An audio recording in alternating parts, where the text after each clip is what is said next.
বন্ধুরা, তো আজকে আমার একটা নতুন ভিডিও নিয়ে চলে এলাম। তো এখন আমি আছি দেখতে পাচ্ছ মহিন্দর মায়ের তলায়। তো একটা গুরুত্বপূর্ণ কথা ছিল বন্ধুরা। তো এই দাদার নাম হচ্ছে আব্দুল দা। তো শাহপুর বাড়ি, তাই তো? হ্যাঁ। তো এখানে কিছুক্ষণ আগে কম্পিটিশন হচ্ছিল, মোজাম আর কাজ ছিল বাপি, মোজাম বাপির সঙ্গে যখন কম্পিটিশন হচ্ছিল, মাঝখানে দাঁড়িয়ে দেখছিল। তো শাহপুরি বাড়ি দাদা। তো পেছন থেকে পকেট থেকে মানি ব্যাগটা কেউ বের করে নেয়। তো কেউ যদি নিয়ে থাকো দাদার সঙ্গে একটু যোগাযোগ করবে, কারণ মেন ব্যাপার হচ্ছে টাকা পয়সা কোনো রকম দরকার নেই কিন্তু মেন যে ডকুমেন্টসগুলো আছে, তাই তো? বলো দাদা, তুমি কী কী আছে ডকুমেন্টস বলতে ওখানে আমার তো হায়দ্রাবাদে দোকানের ডকুমেন্টস ছিল আধার কার্ড, প্যান কার্ড, আর সব থেকে বড় কথা হলো আমার যে বিজনেস অ্যাকাউন্ট, কারেন্ট অ্যাকাউন্টে ডেবিট কার্ড, আবার একটা এইচডিএফসি ব্যাংকের ডেবিট কার্ড, একটা সেভিং অ্যাকাউন্ট, একটা এসবিআইয়ের একটা সেভিং, একটা কারেন্ট, আর একটা ব্যাংক অফ ইন্ডিয়ার এটিএম। ঠিক আছে, প্রতিটা এটিএমেই পয়সা আছে, প্রতিটা ব্যাংকে। আমি তো টেম্পোরারি লক করে দিয়েছি এটিএমগুলো, আর যদি পাওয়া যায় ওগুলো আবার আনলক করা যাবে। তো আর মানি ব্যাগে পয়সা বেশি ছিল না, কিন্তু আমার প্রচুর অসুবিধা হবে ওগুলো নতুন করে আবার বানাতে।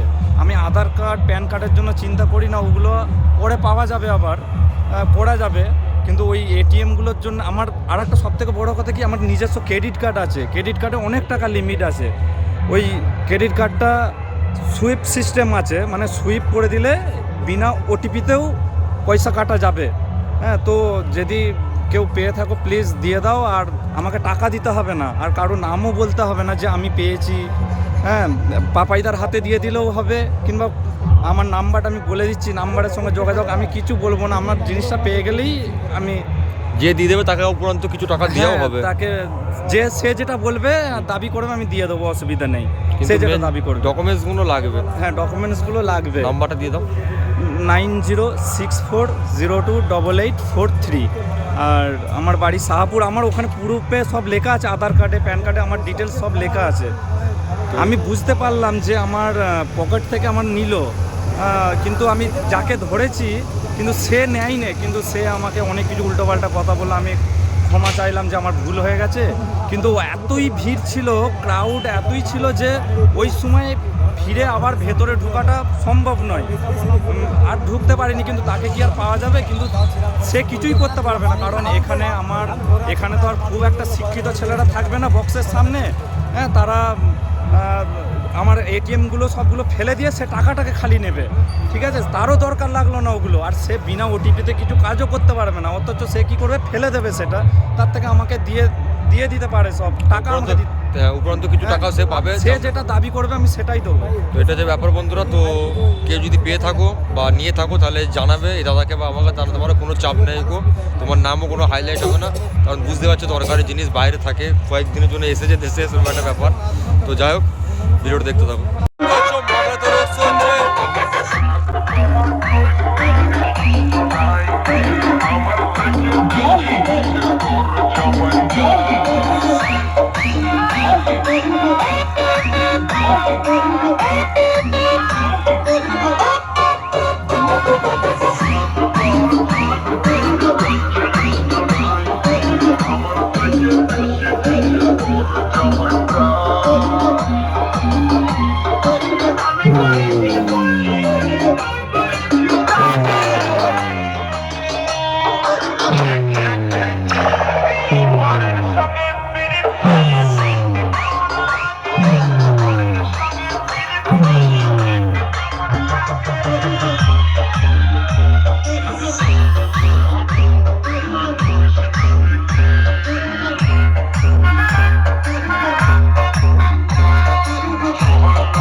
করিস তোরা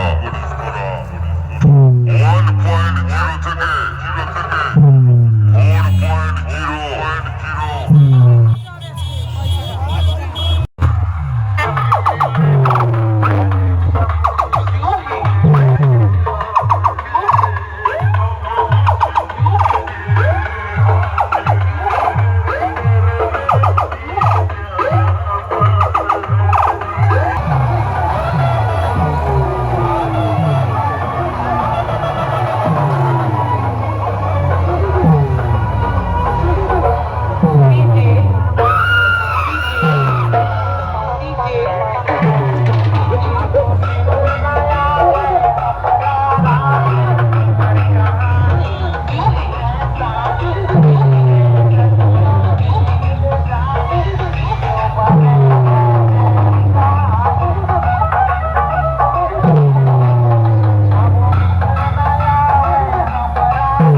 কুকুরের মতো দল বেঁধে আমি চলি না, যেখানে দেখবি আমি একা রাজ করছি।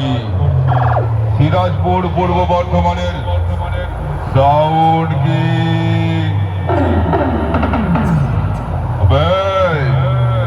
তুই খেলা শুরু কর, আমি তোকে শেখাবো কিভাবে খেলতে হয়।